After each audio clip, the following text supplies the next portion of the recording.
자, 여러분, 신론 강의 6-3 시작하도록 하겠습니다. 자, 이미 여러분들이 6-1과 6-2에서 본 내용들 중에서 한 두 가지 정도만 좀 더 강조, 부연 설명 해드리도록 하겠습니다. 그 섭리와 재와의 관계에 대한 부분이에요. 이 부분들은 참 돌이켜 보면은 일반 목사님들이 교회에서 그 설교를 하실 때 상당히 많은 설교의 내용들이 거의 이 하나님의 이 섭리와 관련된 부분들에 대해서 설교를 하게 되지 않나, 이런 생각이 들 정도로 학문적인 기초가 중요하고 실제적으로 목회 또는 설교 활동에서 많이 사용되는 또는 영향을 미치는 그런 부분이라고 얘기할 수가 있겠어요. 왜냐하면 설교의 많은 부분들이 하나님은 어떤 분이신가, 특별히 죄의 문제에 대해서 하나님께서 어떻게 관여하시고 어떻게 개입하시나, 더 구체적으로는 나의 죄에 대해서 하나님께서 어떻게 나를 보고 계시나, 이런 부분들과 관련된 부분이기 때문에 설교의 많은 내용들이 오늘 강의 내용과 관련이 있다, 이렇게 생각을 하면서요. 그래서 오늘 이 웨스트민스터 신앙고백에 나오는 내용들은 일반 학문적인 조직신학 체계에서는 없는 내용이지만 평신도들에게 굉장히 중요한 신앙생활에 있어서 관련되는 내용이고, 또 목회자들에게는 설교와 직결되는 내용이기 때문인지 몰라도 일찍이 웨스트민스터 신앙고백 이 신경을 만들 때 그 참석자들이 굉장히 주목해서 또는 신경을 써서 만들었구나 라고 하는 것을 알 수가 있고요. 이 웨스트민스터 신앙고백이 탁월하다는 부분, 또 웨스트민스터 신앙고백이 굉장히 고맙다라고 하는 부분을 지난 5-3에서도 얘기를 하기는 했는데, 이 6-3에서도 웨스트민스터 신앙고백이 참 고맙다, 귀하다,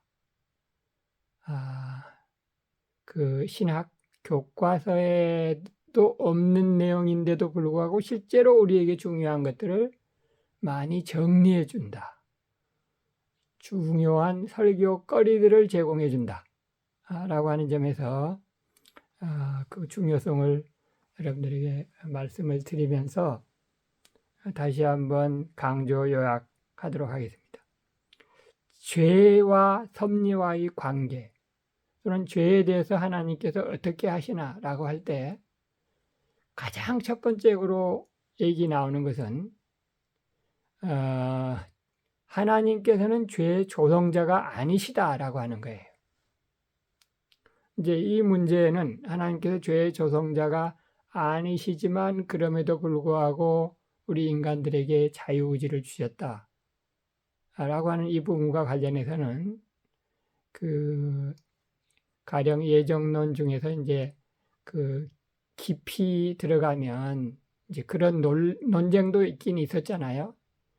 타락 전 예정이냐, 타락 후 예정이냐라고 하는 부분에서 큰 논쟁들이 있은 건 사실인데, 중요한 것은 타락 전 예정설을 주장하는 자들도 신실한 칼빈주의자들이고, 타락 후 예정설을 주장하는 자들도 신실한 칼빈주의자들이에요.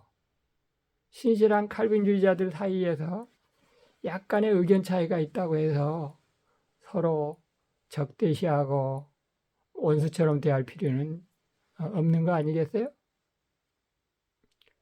자, 그런데 그 타락 후 예정설을 주장하는 그 사람들의 이제 중요한 근거 중에 하나가 하나님께서는 죄의 조성자가 아니시다 라고 하는 거예요. 네, 그리고 타락 전 예정서를 주장하는 사람들의 중요한 이슈 중에 하나는 하나님의 그 절대 주권을 강조하고, 타락 후 예정서를 주장하는 사람들은 하나님께서는 죄의 조성자가 아니시다라고 하는 부분인데, 이 웨스트민스터 신앙법에서 굉장히 강조하고 있는 부분이 하나님께서는 죄의 조성자가 아니시다라고 하는 부분이에요. 그런데 지금 여러분들에게 내가 추가적으로 얘기하고자 하는 것은 뭐냐면요, 하나님께서는 죄의 조성자가 아니시고 그러나 죄에 대해서 허용적 작정을 하시는데, 그러니까 허용은 하시는데 죄의 조성자는 아니시고 허용은 하시는데, 그 사이에 그 승인이라는 말과 관련해 가지고 그 6-1, 6-2에서 설명을 좀 드린 바가 있는데, 하나님께서는 죄의 승인자도 아니시다. 승인과 허용의 그 미묘한 차이, 특별히 하나님과 관련해서는 이 아다르고 어다른 그 언어 표현들을 굉장히 조심해서 하나님에 대하여 존중하는 마음을 가진다면 하나님과 관련된 또는 예정과 관련된 표현도 이게 언어 선택에도 굉장히 중요한 신경을 써서 이 사용을 해야 되는 부분이 있는데요. 자, 하나님께서는 죄의 조성자가 아니시다. 거기에 대해서는 다는 아니지만 상당히 많은 사람들이 공감을 하는데, 승인이라는 단어와 허용이라는 단어, 그 차이에 대해서는 잘 모르는 사람들이 있고, 또 그 용어들을 좀 헷갈려서 잘못 사용하는 사람들이 있는 것 같아서 제가 부연 설명을 드리는 겁니다. 하나님께서는 죄의 승인자도 아니세요.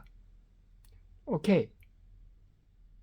그런데 죄의 허용, 그래 한번 해봐, 그런 뉘앙스의 차이를 아시겠어요? 승인은, 하나님께서는 죄의 승인자는 아니시지만 죄의 허용자는 되신다고요. 승인은 그 뉘앙스가 어떤 의미가 있나요? 이미 악인이 악을 범한 뒤에 그래 뭐 할 수 없지, 그 뒷북을 치는 그런 뉘앙스가 좀 있잖아요. 그런데 다분히 그 전에, 죄를 짓기 전에 이미 이거를 내버려둬,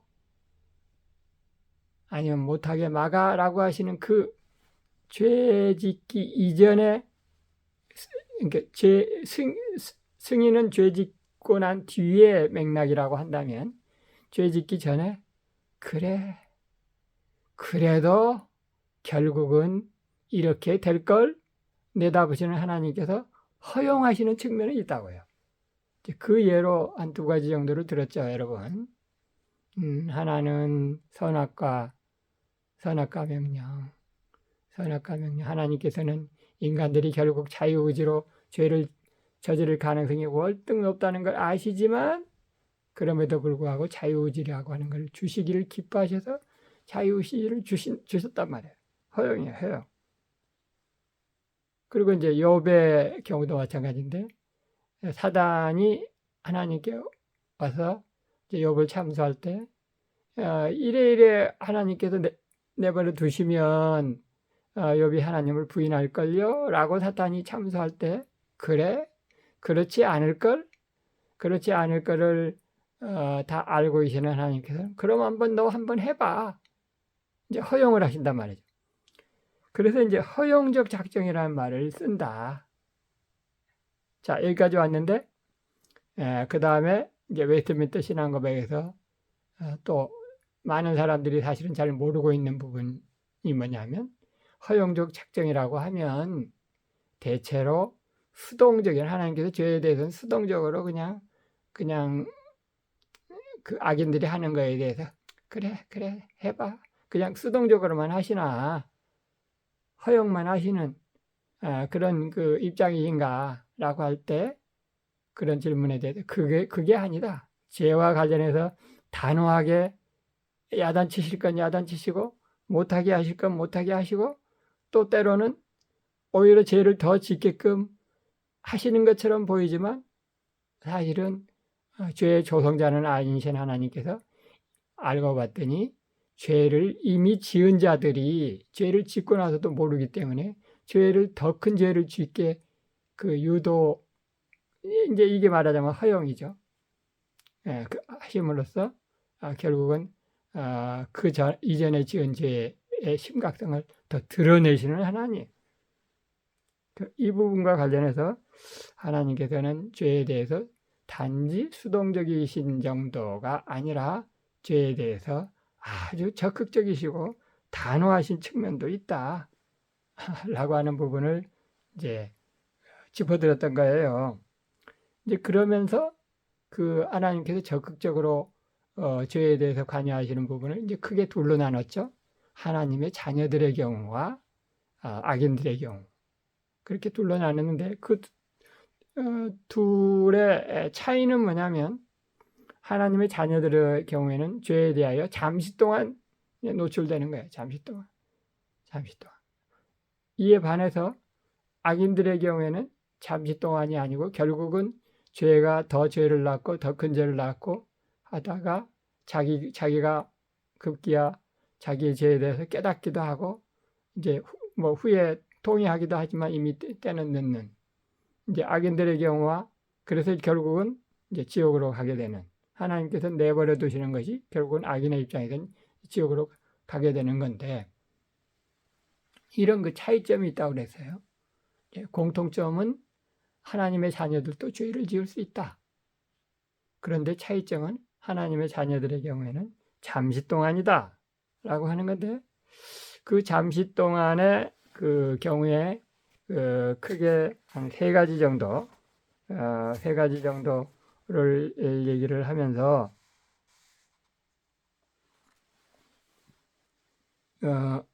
이 세 가지는 하나님의 자녀들의 경우뿐만이 아니고 악인들의 죄의 경우에도 이제 해당되는 부분이 있는데 그게 뭐냐면 그 동명사 ing로 그 계속 연결되는 그 부분에서 그 세 가지 있었잖아요. 한계를 정하심. 기억이 나시나요? 한계라고 하는 것은 바운더리인데 바운더리를 정하시는 일을 하나님께서 죄와 관련해서 적극적으로 하신다. 바운딩. 뭐 여기까지는 넘어와도 괜찮아. 그러나 이 밖은 있을 수도 없어. 특별히 하나님의 자녀들의 경우에는. 그리고 이제 악인들의 경우에도 이제 해당된다는 말씀을 드리는 게 그 악인들의 죄가 여기까지는 왔는데 그 죄가 하나님의 그 전체적인 통치에서 어느 한도에는 미치지 못한다. 라고 하는 한계를 정하심. 바운딩. 그러니까 규모에 있어서 어느 정도 이상을 큰 죄가 될 수가 없고 또 범위에 있어서 어디를 넘어가지를 못하는 한계를 정하시는 그 부분. 선인들은 말할 것도 없고 악인들의 경우에도 악인들의 죄가 아무리 커도 사탄의 죄가 아무리 커도 하나님의 은혜에는 보다는 더 작은 거예요. 뭐 물론 그렇다고 해서 사탄이 하나님의 은혜 아래 다시 품어진다. 뭐 그런 얘기를 드리는 건 아니고요. 사탄은 끝까지 사탄이에요. 사탄은 회개하지 않아요. 이제 그 사탄이 회개한다는 얘기를 얘기하는 것이 아니라 사탄의 죄가 아무리 크고 그 영향력이 인류에게 미치는 영향이 아무리 크다고 하더라도 하나님의 은혜보다는 더 클 수가 없다. 라고 하는 규모에 있어서 범위에 있어서 바운딩. 그리고 이제 두 번째가 정돈하심. 오더라고 하는 단어는 명령하다라는 뜻도 있지만 질서, 순서를 매기다 또는 정돈하다 이런 뜻이 있는데 오더링이에요. 그래서 결국에는 모든 것이 합력하여 선을 이루게끔 이렇게 정리를 하시는 그 부분을 오더링. 하나님께서는 죄와 관련해서 분명히 그 죄가 있는데 이 세상에 죄가 있는데 그 죄를 이 죄 저 죄 이렇게 또 인간들이 하고 있는 선, 악, 역사, 이죄, 저죄 해가지고 오더링 이렇게 또 시간과 장소와 이런 것들을 조절하셔서 정돈하시는, 결국은 합력하여 선을 이루게 하시는 역할을 하나님께서는 적극적으로 행하신다. 의인들과 관련해서도 그렇고 악인들과 관련해서도 그렇고, 또 결국은 그렇게 해서 어떻게 보면 연결되는 건데, 그 제도를 관할하심, 통치하심, 가버닝, 이 온 인류를 다스리시는, 통치하시는 하나님께서 죄와 관련해서도 이렇게 정돈하시면서 결국은 다스리신다 라고 하는 그 부분을 여러분들 이 세 가지를 잘 명심해 두시면 좋겠습니다. 영어로 외우면 더 잘 외워지죠. 그 동명사 ing, bounding, ordering, governing, 그렇게 외우면 더 잘 외워져요.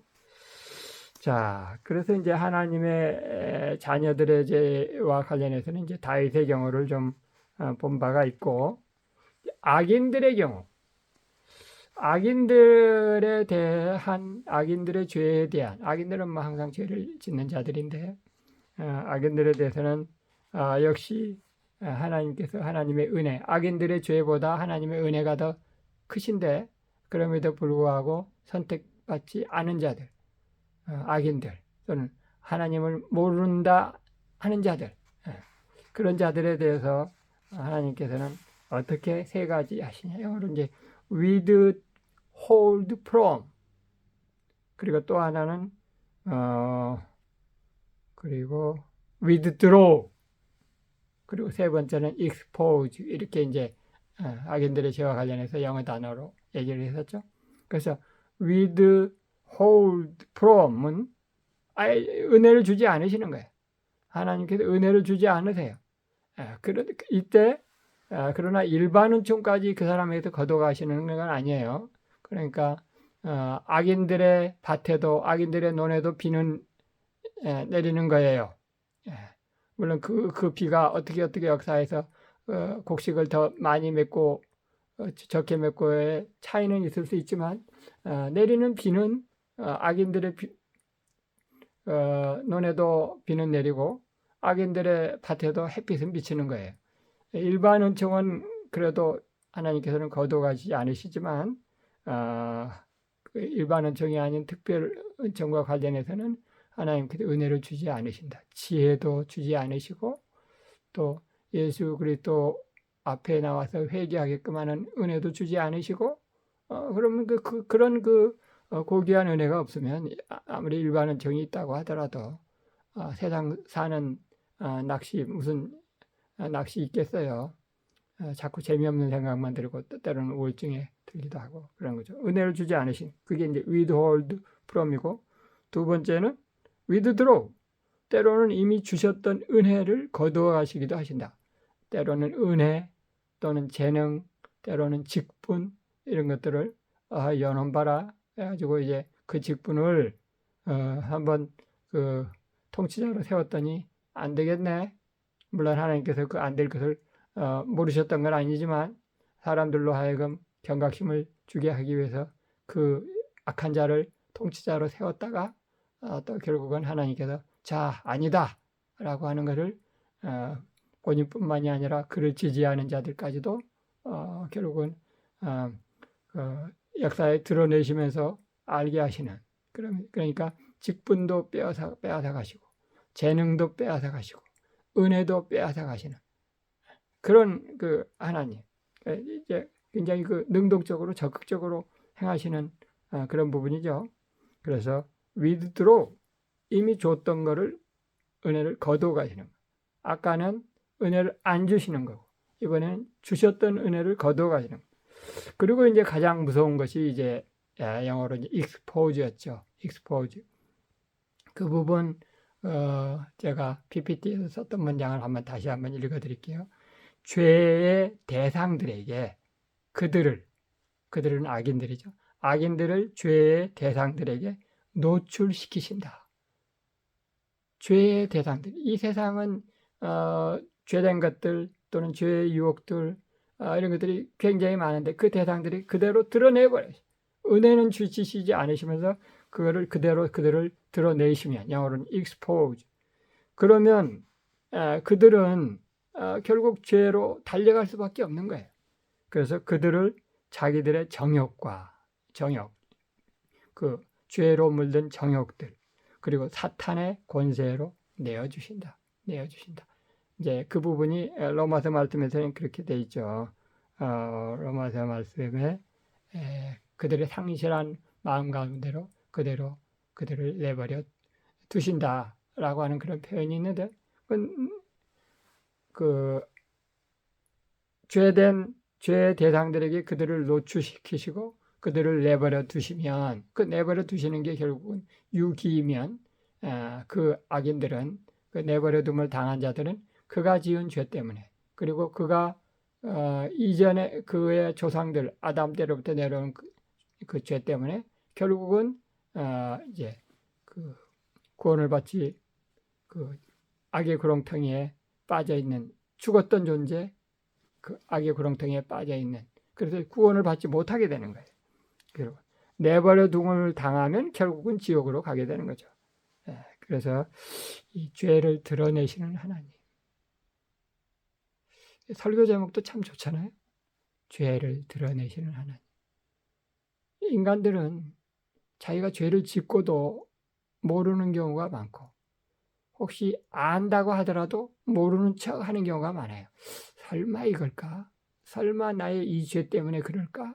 라고 그냥 모르는 척하고 그냥 뭉개려고 하고 있는데, 대개의 경우 그런 그 자들에 대해서 하나님께서는 또 다른 일로 더 큰 죄를 짓게끔 만드세요.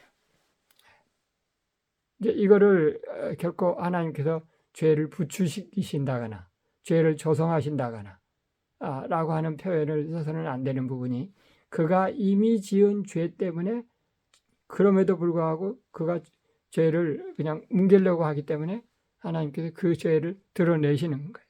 자, 봐라. 네 마음의 숨은 부패성과 그 기만성이 얼마나 악하고 더러운가 라고 하는 것을 드러내게끔 하시기 위해서 결국은 그 expose 하시는 건데, 죄의 대상들에게 그들을 expose 하시면 결국은 그는 점점 죄로, 더 큰 죄로 달려나가게 된단 말이에요. 마치 가인이 그 전에 지었던 죄에 대해서 하나님의 경고에도 불구하고 그 하나님의 경고를 무시하고 결국은 자기 동생을 죽인 죄를 나중에 범했던 것처럼. 그리고 가령 요나의 경우에는 요나는 결국은 하나님의 일을 나중에는 결국 하긴 했지만 처음에는 불순종해가지고 도망가려고 했잖아요. 자기 마음속에는 다시스로 가고 싶은데 하나님께서는 다시스로 가지 말고 니느웨로 가라고 하셔서, 거참 다시 니느웨 가기 싫은데 하고는 항구에 가봤더니 다시스로 가는 배가 있는 거야. 자기 마음에 숨은 그 완악함, 자기는 지금 하나님의 명령을 거역하고 싶어. 그런데 그거를 마치 도와주는 것처럼 하는 그런 환경이 펼쳐짐에 따라서 옳았구나, 내 저주 영타 하고 그거를 다시스로 가는 배를 집어 탔는데, 결국은 이제 하나님 앞에, 그 거센 파도 앞에 결국은 이제 그 바다에 내 던져지는 신대가 되잖아요. 그러니까 거센 파도 앞에 그 요나의 몸뚱아리가 그대로 노출되는 거예요. 그러다가 결국은 큰 물고기의 밥이 되는 이제 그런 상황에 이르게 되는, 이게 사실은 그 자비하신 하나님께서 죄에 대하여 단호하시고 또 죄에 대하여 적극적이신 부분이에요. 그래서 이 죄를 드러내시는 하나님은 사실은 그 공의의 하나님으로서 무서운 부분이 있죠. 하나님께서는 좋으신 분이시지만 그 좋으신 분님께서 죄에 대해서는 차마 죄를 보지도 못하시는 거룩하신 하나님이시기 때문에 그 죄를 드러내시는 그 강력하고 적극적으로 행하시는 그 부분에서 이제 악한 인간들은 결국은 자기 마음속에서 그 숨은 죄들이 드러나고, 결국은 그 중에서도 이제 결국은 하나님의 은혜를 입은 택한 자녀들의 경우는 이제 통회하고 자기의 죄가 더 드러날 때 결국은 통회하고 돌아오는 역사가 있고, 결국 하나님의 자녀들이 아닌 자들은 결국은 더 큰 악으로 빠져들어가게 되는 거죠. 그래서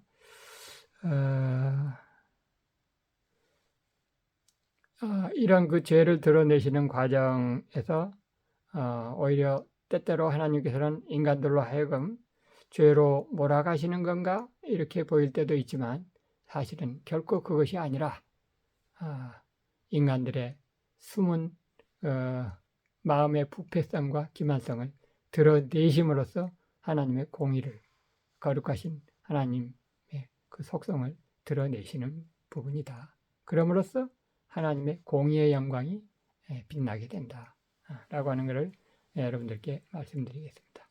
자, 여기까지 하도록 하겠습니다. 여러분들 수고하셨고, 나중에 또 6번 강의, 신론 6번 강의에서 보도록 하십시다.